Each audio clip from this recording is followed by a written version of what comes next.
Hello, Judy. How you doing? Okay, you? How are you? Good. Yeah, Good. thank you. Trying to get my volume. Okay.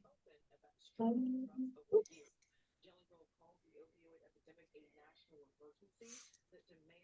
Alrighty. Okay. So today we're going to talk a couple of things. I'm going to try not to talk so much, but there are some things that we kind of have to cover that I probably should have covered in the very beginning, but it's still good to know, especially when we're dealing with something that where you're really going to focus on the composition of how you want things laid out. So first I'm going to talk a little bit about composition, and then we're going to go into some of those erasing techniques that I kind of mentioned. I don't know how much into the actual drawing we're going to get to, but I felt like I'd be remiss if I didn't kind of talk about composition a little bit. It's kind of different for everyone. I think some people are naturally gifted to where they can kind of see a nice composition. I think, like if you think of somebody that has a really good eye for even just decorating around their house or drawing or photography or any kind of art, I think sometimes it's a natural thing to them. They don't kind of think of it mathematically. But there are still techniques that you can use that will kind of help you get there if it doesn't come naturally to you. If that makes sense. Okay. I was hoping to make like a PowerPoint, but we got kind of busy this morning here at the library. So I just have my notes, but I'm going to turn my camera around. And you can kind of just see my scribbled on notes real quick. All right. So when we talk about tips like for creating a good composition, sorry, my chair is stuck. 1 second. Okay. When we talk about tips for creating a good composition in drawings, and this is the same for kind of a lot of different art fields, photography, all that kind of stuff. I'm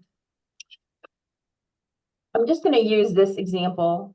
Hopefully everybody got this yesterday. I sent it separate. I thought I had the attachment in there and I didn't, so I sent it separate.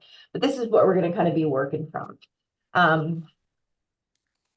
It's best when you're doing a drawing, and I'll show you mine, just kind of line drawing first. You want to avoid what I basically did in this one, where I have it in the center of the page. There's different, if you do that, because sometimes naturally we just do that, there's remedies for that. You can fold your paper to make it a little more interesting. Sorry, this is pen mark. It's not that I sliced my finger in half. So you can fold your paper. You can create borders, by using other pieces of paper, and you can kind of move that around to see if you find that to be a little bit more interesting. But you really want to avoid having it center page. Okay, we'll talk a little bit about that more later. Different ways to make a unique focal point. And when we talk about a unique focal point, we're saying, so this is just the general focal point if you're looking kind of straight ahead, right? But a really interesting one might be from above, which we call the bird's eye view, or if you're focused right down along here, we would call that the worm's eye view. So just think about focal points as well. I'm not saying I follow all these rules. A lot of times I break all this stuff myself. But I feel like since you're in this class, I need to kind of tell you the rules. But again, I firmly believe in the rules are made to be broken. Right? All right. Think about contrast and detail. If you're looking at this picture for example, if you were drawing this, you'd want to be really careful with these two bottles if you're using local color. And when I say local color, I mean what's actually there.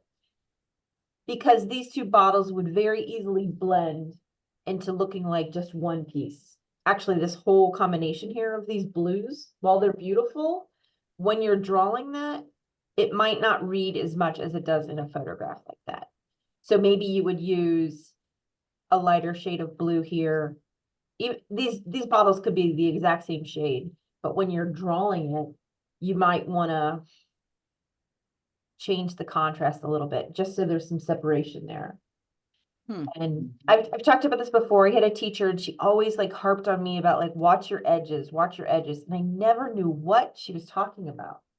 But what now I see what she always meant is thinking about this edge. So if I've got this highlight here, I want to think about it being different than this bottle behind it.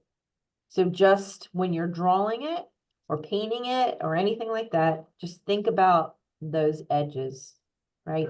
So right here, we've got this dark shadow going down this bottle. Let me see if I can get it closer. So if you think of this dark, blurry, give it a second to kind of focus a little bit more, but there's this dark edge right here. So it's showing more of a separation between the purple bottle and the blue bottle. So when you draw that, or you're doing this drawing, you want to make sure you include those things. And that's just going to help make your drawing or your painting have more contrast. Okay. You can also get that contrast with different subjects. So like this photograph, I think is successful because it doesn't just have bottles that are all the same color. It's got all different sizes, all different colors, but it also has different shapes, right? We think of this old, I think they're like a telephone pole thing. I can't remember what they're called. I think they maybe used them to climb or An block. insulator? Is that What was an it for? Yeah, thought it was called an insulator. Yeah. And what would it do? I've heard, but I can't remember. They were on the- electrical lines on the poles. So it would just Yeah. keep it from. They put them on, we have them on our barns. They're for lightning rods. insulated. Okay. Okay. All right. I know I always see them in antique stores. It's something to do with the telephone. That's about it. Yeah. My knowledge. They are a beautiful color, but you can see here where that shape kind of adds a little bit more here, where instead of just having a bunch of bottles lined up. I hope this isn't too boring, but I feel like Not at all. Okay. No, All right. fascinating. Okay. So then we also want to think about negative space.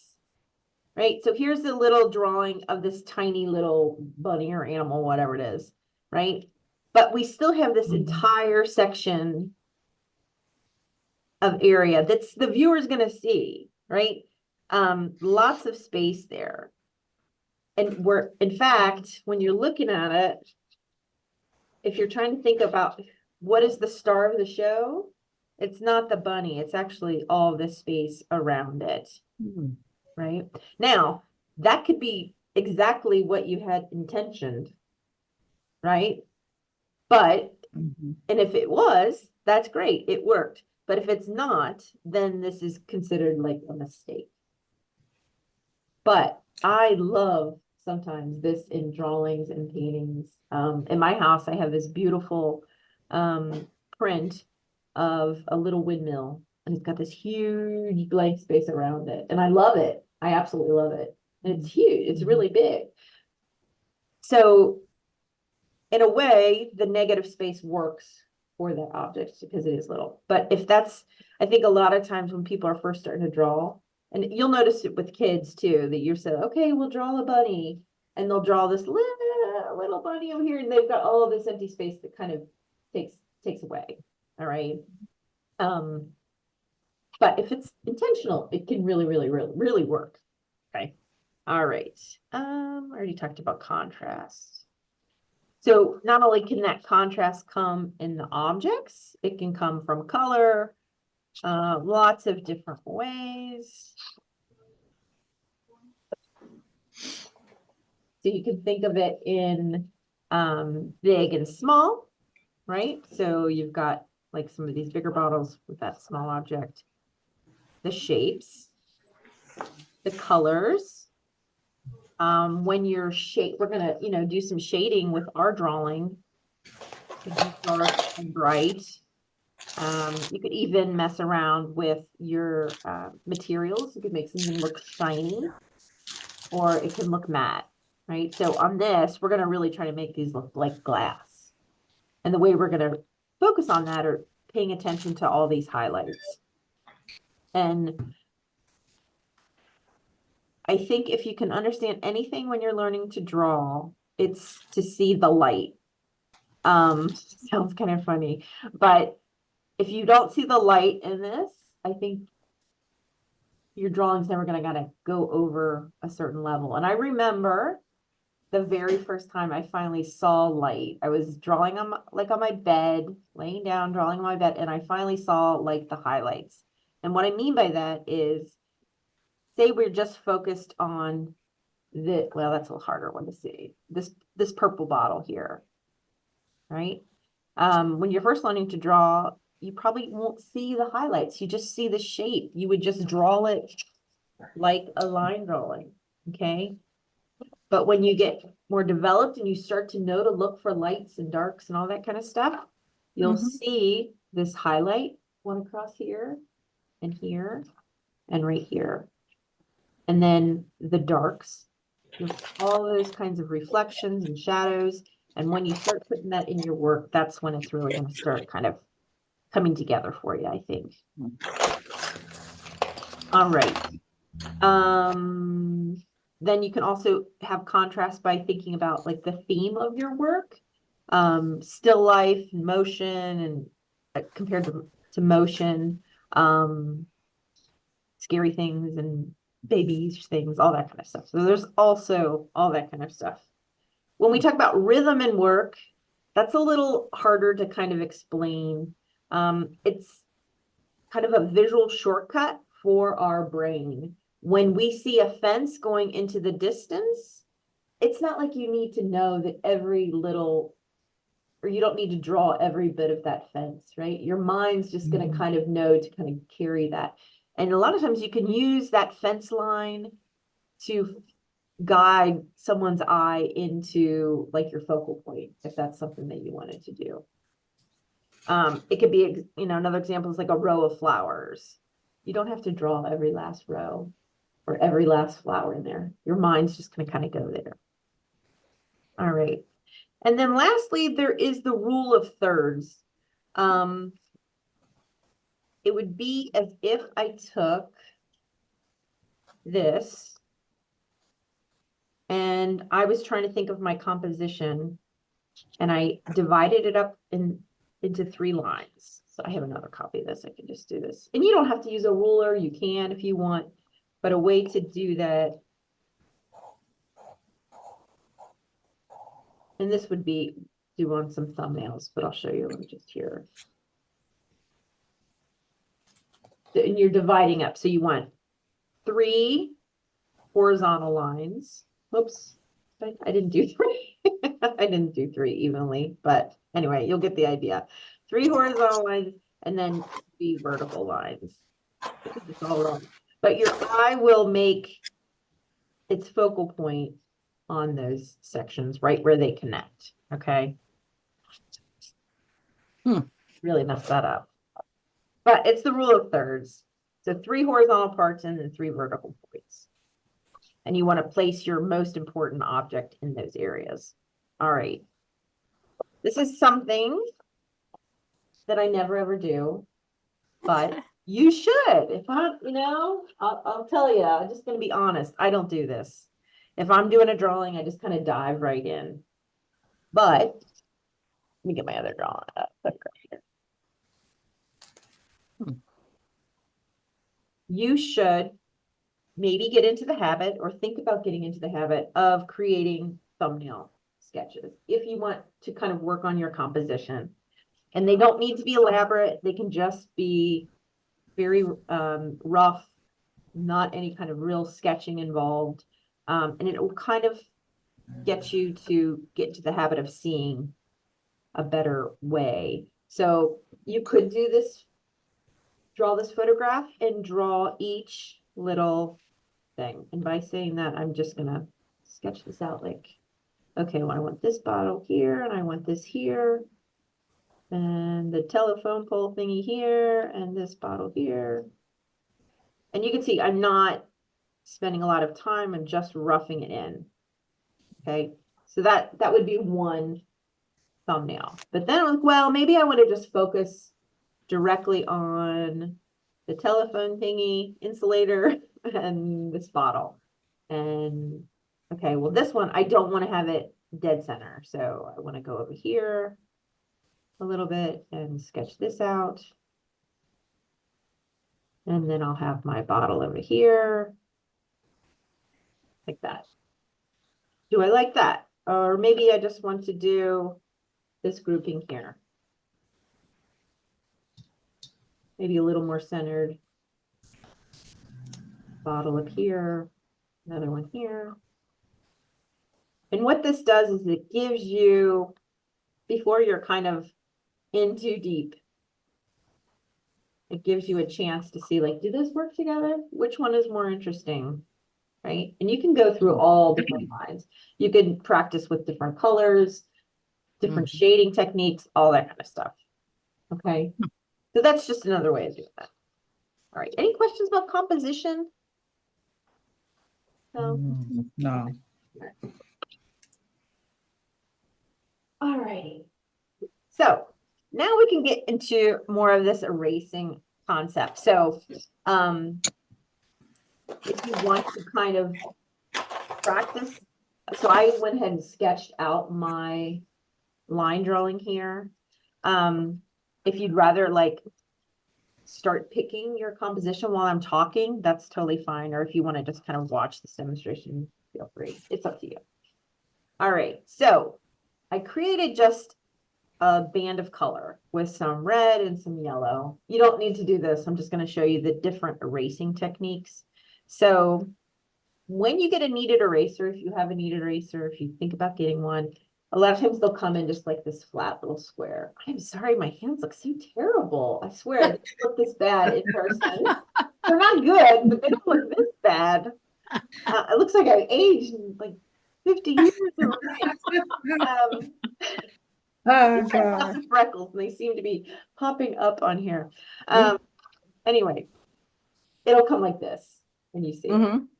But then by the time you start using it a lot, it looks like this. So if you're in the art store and you're trying to find the kneaded eraser, it's gonna look like this at first.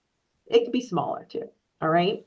And the way you use this is you pull it apart and stretch and all that kind of stuff, and you can get all kind of any kind of residue out of it and like any pigments that you've picked up along the way. Okay. So when you're using this erasing technique, now it works a little better when you're using just like regular pencil or graphite or something like that. Colored pencil is a little tricky, but we're going to try it. Okay. So normally when you use a kneaded eraser, you're rubbing it like this. I'm sure you guys have seen me use it. So pressing pretty hard and just kind of using it like we would use a pencil eraser. If you can, so I'm going to clean this back out. So I'm stretching it out. A good way to use it when we're going to do like using it as a drawing tool, which we are today, is to kind of roll it and dab. So like if I want to create a highlight, I want to kind of point it and shape it as, you know, as precise as you want to get. And you want to more dab and kind of tap it along like that. Okay, so you can get all right. And you could really kind of point it, get it to a nice point and get some finer lines. I don't know if it's showing up on camera, but you can, it's hard to tell in this example, but you get what I'm saying. Then there's plastic erasers. You guys have all seen these. You can get some really good pick up on that. Yeah. Okay. Then you can just use your regular pencil eraser. And here you have some control because you can, on something stiff, you can just, that's probably should have done a different color, but, You're at the bottom of the camera. oh, sorry. There, Thank you. thanks. Oh, Thank you awesome. very much. I need to know those things. I get focused on what I'm doing and I'm like, oh, I'm off camera. All right. You can also, this is a pen with an eraser. You can try those. It's not, for this one is not as successful. It's almost just like kind of mixing it onto the surface like a tortillion, you know, does that blending. But you can still use all these erasers to blend. I do that quite a bit. If I want something to kind of have a nice transition, you can use your erasers to do that. But this eraser on this pen seems to be doing it really well. Let's see. I can scoot this up. Now, there's also this technique. I will say, I don't think it's always effective, but we'll try it. So this is where you're taking Scotch tape.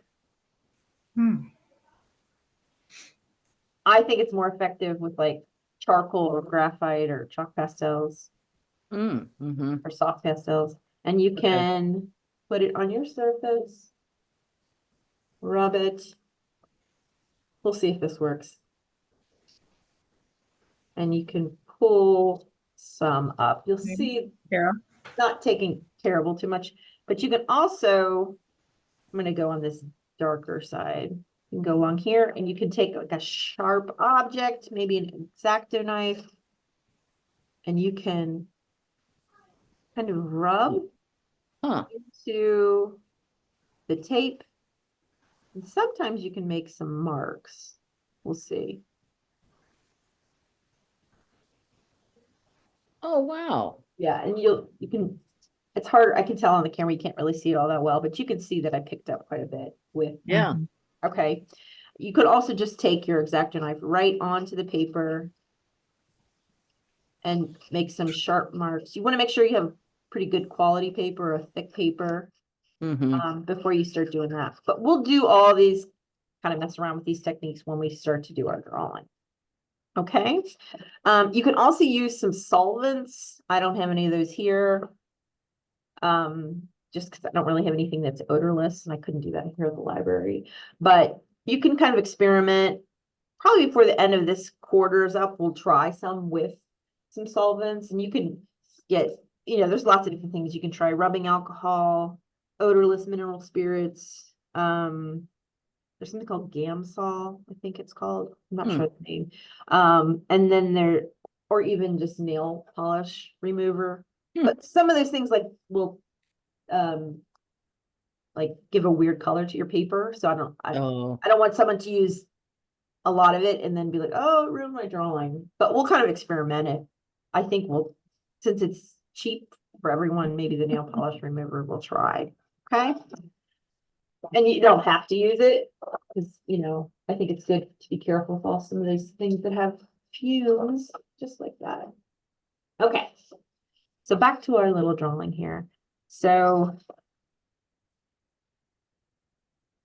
I went ahead and this is where I'm talking about where I don't really do the thumbnails, but I think I do kind of naturally see nice composition. But if you guys wanted to do some little thumbnails, I certainly would approve of it. But so I just kind of, you could do this whole drawing, which would be nice, right? Or you can just pick one little part, depending on what you wanted to do. I just chose this section here of kind of more the blue bottles, because I want to show that you can still have some contrast, even though it's the same hue. It's the same color, but we'll just kind of work with it. Okay. All right. And I think everyone's going to be doing this at a different pace. And what I'm going to do first is so I'll give you guys some time to just do a pencil drawing if you want. And then I'm going to kind of gather the colors that I want to use on this. I think just for our purposes, I'm going to stick with the colors that are actually here. So the local color. But if you wanted to change, like, okay, well, I want my bottles to be brown.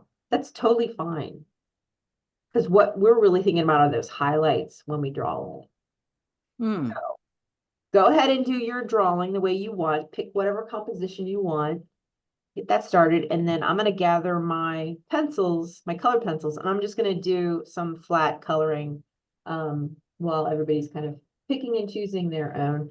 This would be easier to do if we were in person and we had a still life in the middle of the room, and we could move around, which is the ideal situation. Move around and think about, okay, well, I like this viewpoint, I like this viewpoint, but we're really in this situation, we're kind of just stuck with a photograph.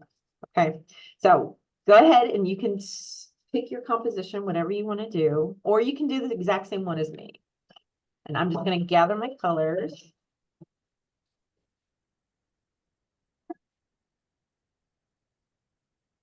And this is going to be, we'll do this next week too. So don't feel like you have to rush to get it done.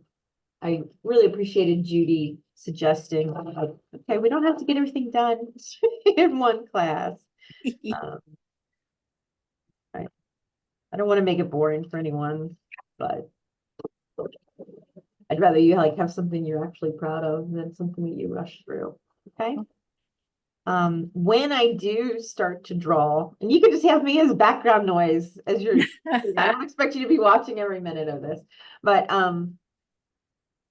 again, this is something I never remember to do. If you're right-handed, you might want to start over on this section so you're not dragging your hand through everything. Yeah. But a lot of times I'm like, oh, that's the coolest part. I'm going to go in there and I start, and then I have to rub my hand through the whole rest of the drawing.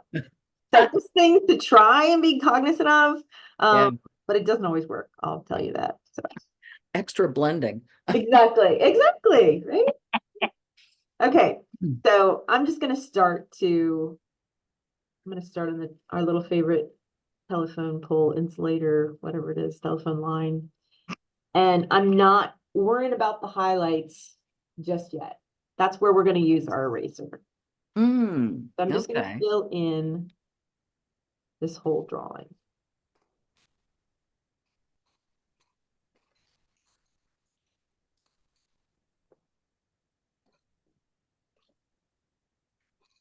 And if it's easier for you to do your line drawing later, that's fine too. But I go in that circular motion just because I kind of like that smoother surface. You could have a sharper, kind of more spontaneous one as well.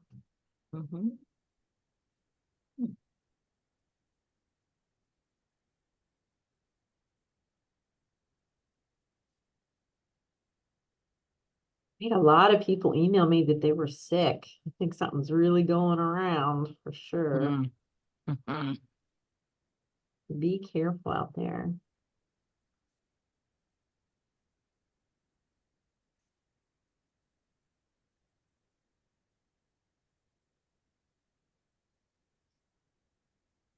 And just because we're going to fill this in kind of with a consistent force of my hand, it doesn't mean later on I can't go back with my pencil. Just because we're using these eraser marks, it doesn't mean that that's going to be the last.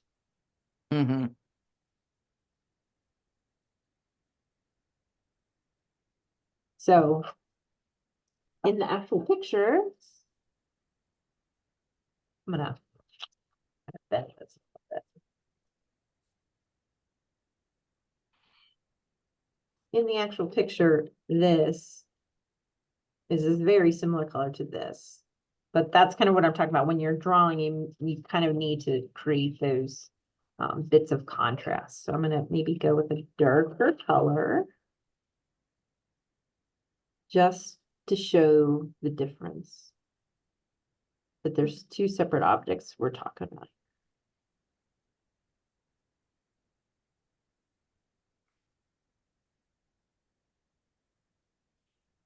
And I'm just doing the general,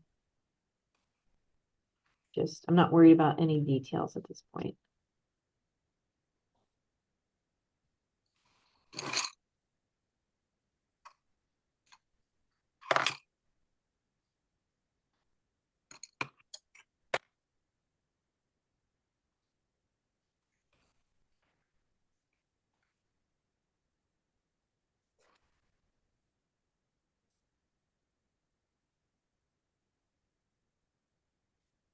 Also, you might want to think about like, as far as like distance goes, if you're trying to create that distance, anything that you want to kind of come forward would be more on the warmer scale of things. Mm-hmm. And cooler things will kind of go back.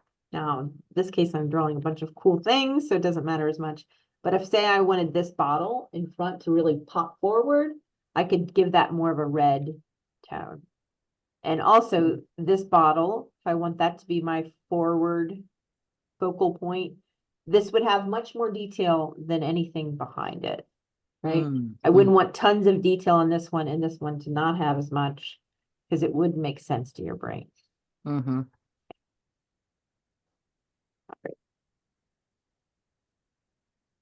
I do want this one to kind of pop, so I'm hoping I can get that to. So if you were making that bottle a lighter color, like maybe a red, Uh-huh. and assuming the one behind it was a blue, would you try to lay down a little bit of blue and then put the red over? How would you handle the light possibly coming through? So you're saying if this bottle was red, Yeah, yeah, I would yeah. go purple, like Okay, parts where it's overlapping. I gotcha. And Okay. that's a good point. I didn't even start talking about that yet, but that's kind of why I went with like bottles that Yeah, are translucent, so you can kind of play with that color mix. yeah. These are pretty a little more opaque than I was hoping for, but I couldn't find another photograph. Yeah, I love that photograph. Yeah. I didn't take it, by the way. I should have checked Yeah, that. no, it's You know, and if you're doing a piece like for a show or something, it should be your photograph that you're working from. oh yeah. Just I always like to say that because I think sometimes people don't realize that. But Sure. uh yeah, so we're hoping for, and you know, you can always make that up yourself. Like if the actual photograph doesn't have that, Mm-hmm. you can just add your little Okay, yeah, I was just slice. curious about Yeah, that. I didn't know. definitely. I would do that. Okay.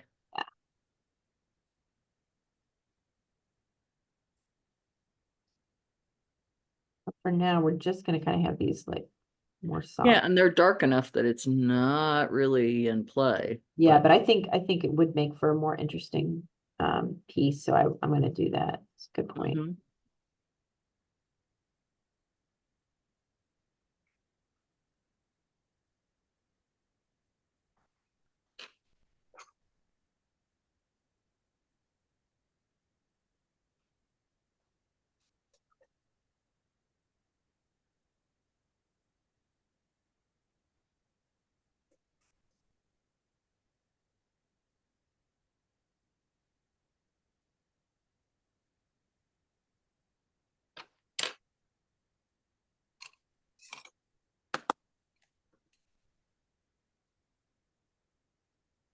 Now, I know both of these bottles are probably the same color, but I'm gonna change it up on. Mhm. I do like the idea of them all being kind of cooler colors. Mhm. Because I think that gives it, sometimes we talk about harmony in artwork. And that's a lot of, some of these words are so ridiculous. It's hard to kind of rhythm, harmony. But a lot of times I think that's kind of what they're getting at. Sure. Yeah. Things that you naturally just kind of know and see and like Mhm. gravitate towards. Mhm. Now, of course, this isn't finished, but like if you're looking at that, those colors are too close together for like a final piece. Mhm. And that's what my teacher back in the day was kind of focusing on, is these edges need to make that make a Oh, little bit more gotcha. sense. Okay. Yeah. Mhm. That makes sense. Man, she was hard on me. I'll never forget her. Hmm. But I do think she made me better. I'll say that. Hmm.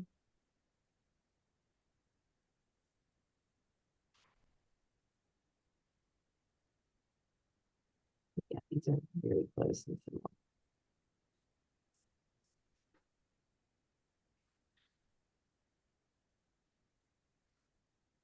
But you can really start to have fun with your eraser when we get started working on some of that translucent quality. Yeah.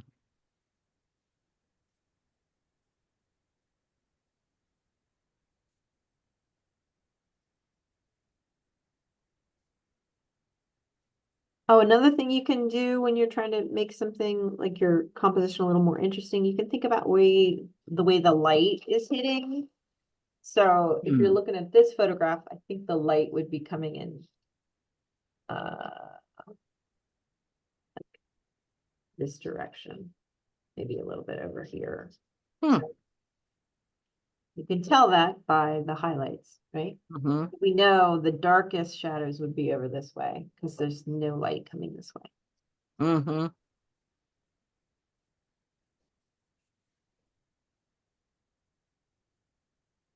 I'm trying to get everything here on the screen so you can see it.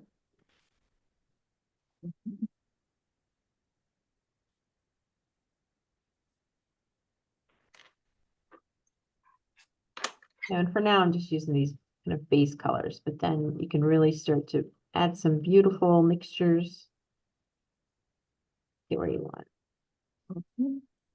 So if I'm looking at this now, these two are the most, Yeah. they look the same color. That's where I Mhm. want to kind of focus my attention for the moment. This just definitely to be a lot more purple.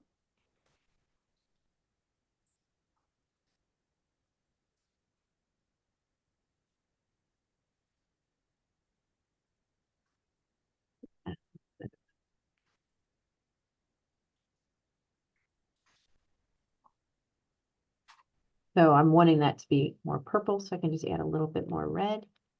Mm. Mhm.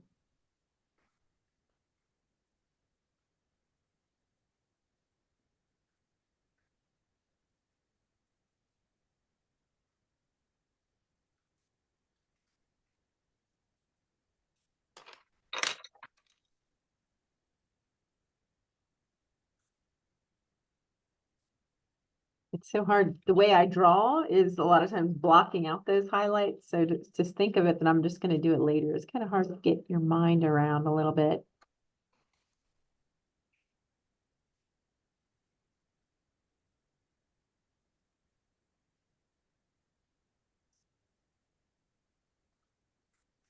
You can start adding some details if you want.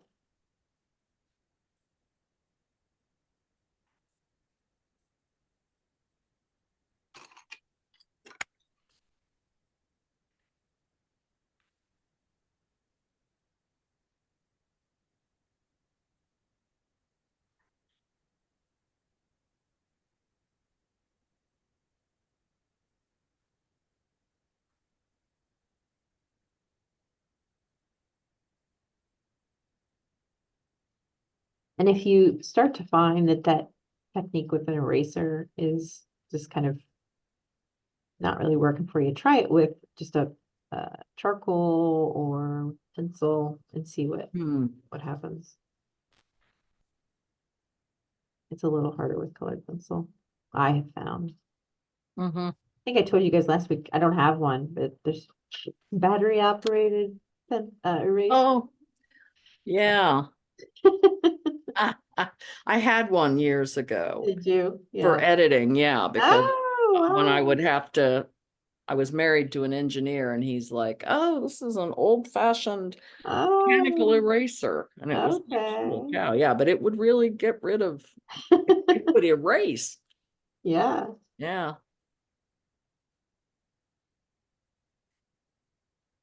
But it was heavy too. Was it? Okay. Mm-hmm. Mm-hmm.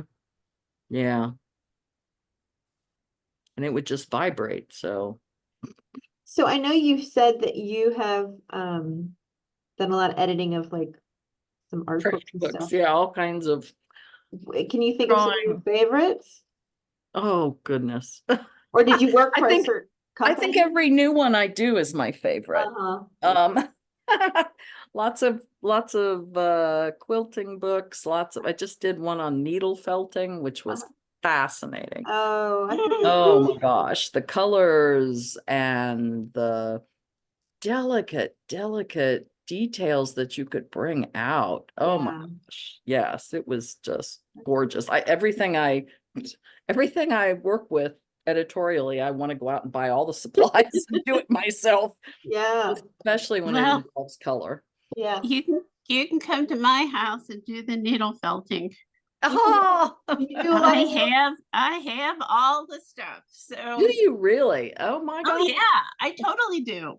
I Oh, can do wet felting, dry felting, needle felt. I mean, any kind of felting I can tell you about. oh, how great. cool. Aha. So yes, you have that offer. Oh, well, thanks, Carolyn. That You're sounds welcome. that sounds very interesting because yeah, I would love to play with it.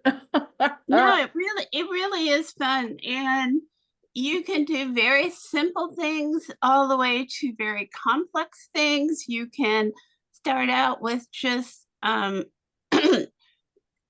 Lion brand roving, which is Oh. pretty inexpensive, you know, because it's not plied and stuff.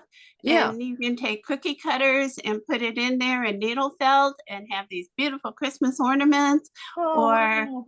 you can rub it. I mean, there's a never ending stuff Oh. that you can do.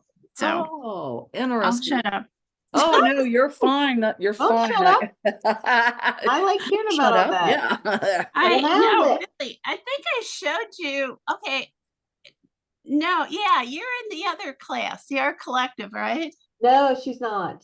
I'm not in Oh, okay. collective. I thought about it, but yeah, no, I'm in watercolor, but I haven't. Okay, been I in knew sessions. you were in something Yeah, else. yeah, and I've been in these for a few sessions now too. Yeah. Well, the funny thing about the felting is I have taken, say, a bunch of classes, all right? Yeah. And it ranges, I don't know what your book said that you edited, but Uh-huh. it can range from take your fiber, be one with it, be Oh, gentle, yeah. you know, Yeah. caress it and all of that. Okay. Yeah. Now, the next teacher will go, you just beat it to death. You know, you put it through bamboo placemats and rub it, or Oh, you wow. do this. It Oh, does, you know, or you yeah. put it in a sock and put it in your washing machine. Oh my I gosh, mean, yeah. there are two extremes for what to do with this felting. Yeah. That's just- interesting. It's kind of funny. So, This book was definitely on the gentle side. okay. And it was neat because they had all these enchanted forest themes. Oh, So, you know, you were making pine trees and elves and little foxes and Oh, fairies how and cute. gnomes. It was just adorable. oh, yeah. I mean, it can really be great. Yeah. One friend Mushrooms, of course. from the Woodland Weavers flowers. Guild. I don't know if you ever go to Indigenous, the higher end craft store, because Is that Michelle, over in Huh? East Walnut? Is that over in East Walnut Hills? yes, Yeah, I think okay. that's what it's called. I've been in it a couple times. I love it, but I Well, think- because one of the members from the Weavers Guild, Michelle Christianman, I think is her last name, Mhm. she does these really intricate needle felted animal faces and things. Oh, I mean, you just fall in love with them. yeah, They're yeah, pretty pricey, but they're still, you know, they're cool. So anyway, Oh, So does- yeah. Does Indigenous sell like the supplies or just the No. artwork? No, the just artwork? the, yeah, Okay. they just sell the finished item. Okay. yeah. If you want supplies, I know a person in Loveland who probably has them. Otherwise, online is the Yeah. best. Yeah, I just I didn't mean, know. there are it's like anything else. There are better needles to use if you're using the needle felting. Yeah. Mhm. And there's also, different quality of roving. Okay, And yeah. it to me, if you're gonna beat it to death, I don't know why you need the Right. best Why stuff. would you? Yeah, I Yeah. would save that for something else yeah. because, when I would go to the wool gathering and I was really into doing it, I would look at the sale bins and find the stuff that was matted and all of that because Uh-huh. that was good enough for what I was doing with it. Yeah. Uh-huh. And it was a lot cheaper. Sure. So, Yeah, this author was talking about, core wool and top wool and Wow. all kinds of wool. And roving, of course, yeah. Roving seemed to fit into the core wool category, which was, but yeah, so I even had penciled in some questions for the author, on, good for you. okay. Yeah, because it's like, all right. I think that's important because I got in trouble again for asking a clarification at the Weavers Guild. I know I'm always harping on that, but it's like, why is it wrong for a person to ask for a clarification? And you're Oh, editing this book. Yeah, If you Right. have that question, yeah, Right. right. then a person who's reading it is probably going to have one also. Mhm. Right. Yeah, Right. yeah, So, yeah. It I always think the editor, especially in craft books like this, is really an articulate reader.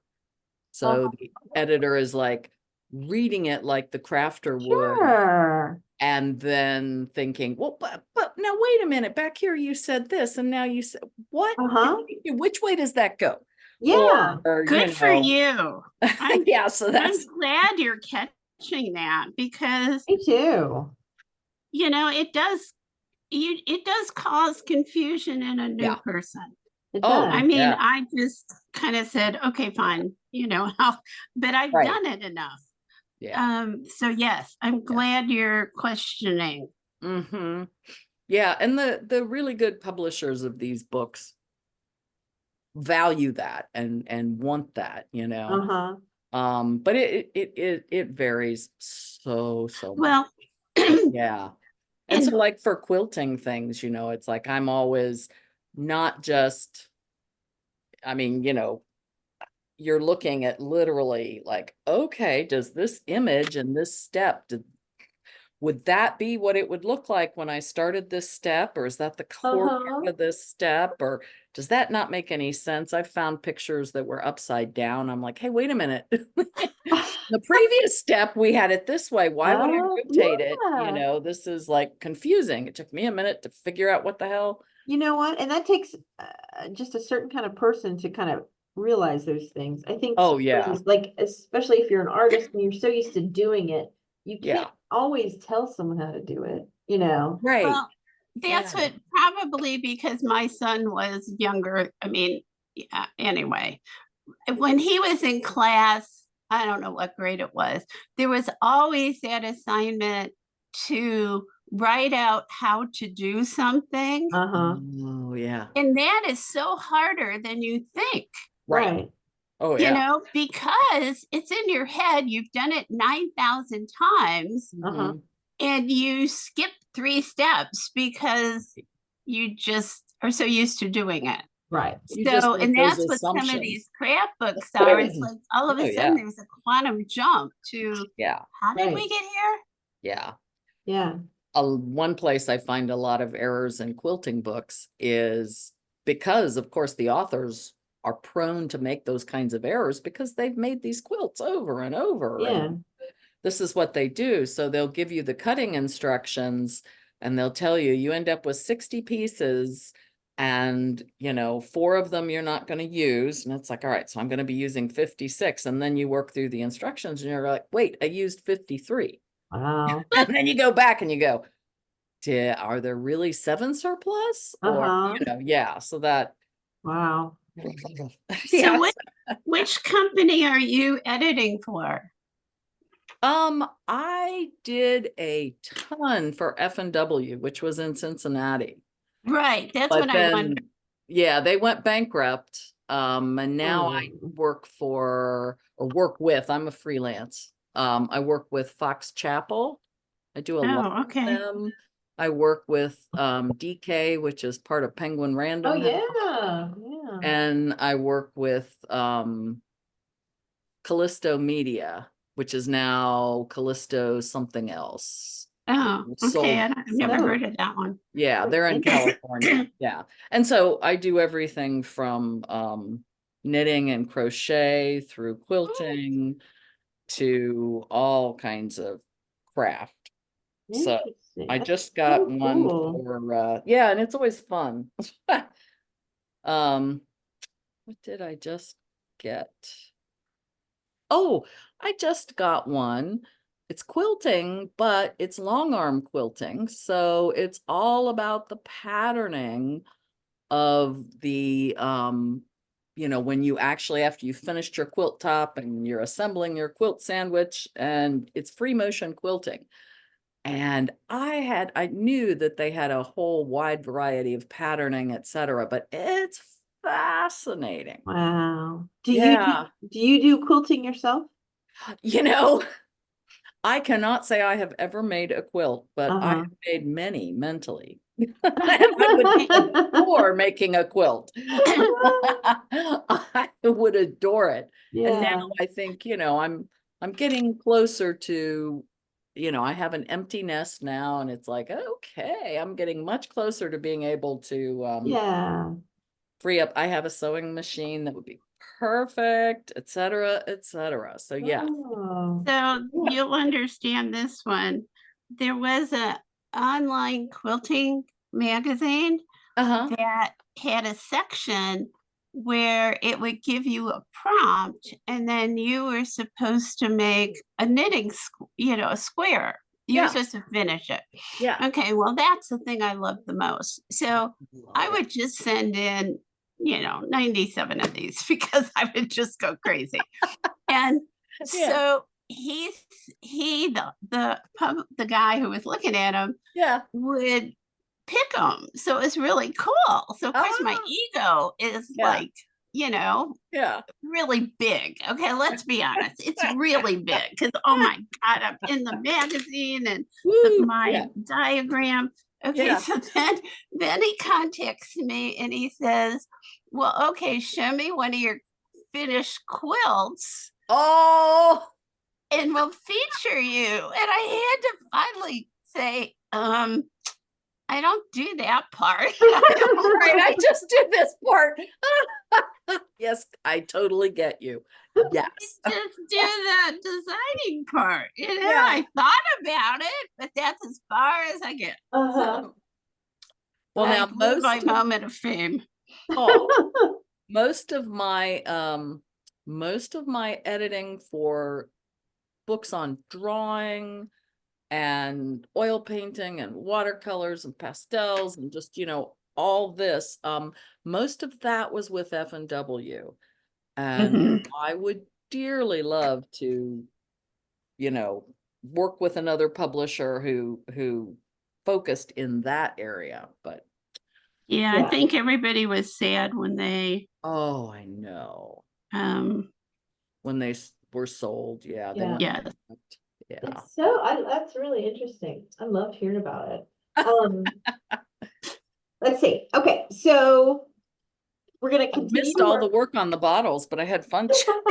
Good thing No, there's I a love video it. of this. No, I tell my husband, I say, oh, these poor people have to sit here and watch me draw. No, I love to have going on. So Yeah, that's great. oh, I should switch my camera. So you worked on your edges. I did do my edges, but there's gonna be, let me switch this back. Yeah. I'm gonna do much more. Yeah.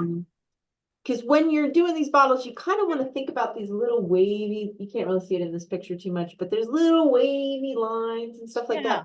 And more next week when we have more time to kind of devote to just the group. Right. We're gonna try and incorporate that into there, and then we'll add these highlights with our erasers. Mm-hmm. Okay. All right. I can't believe time's already up, but oh my gosh. does anybody have any questions before we go? No. No, just Okay. if I'm doing it this weekend, because that's what I wanted to do, was kind of watch and do it this weekend. So you just layered on different colors based on kind of what you were seeing, where some of your lights and darks, like you're not finishing, but you're just laying down Yeah, yeah. layers. And, it's maybe stuff I don't even see. Okay, Kind of exactly Okay. what I was telling you not to do. I always tell you, like, really look at what you're doing. that's okay. I still do that. I still add Yeah. a little bit. Okay, so we'll just kind of think about it, fill in your Yeah. little bottles or whatever composition, and then we'll work on this next week, and then we will also maybe hopefully share our work with each other and Uh-huh. things go by the end. Okay, I will see you guys next week. Okay. All right, take care. Bye. Thanks, everybody. Take care. Thanks. Bye-bye. Bye. Bye.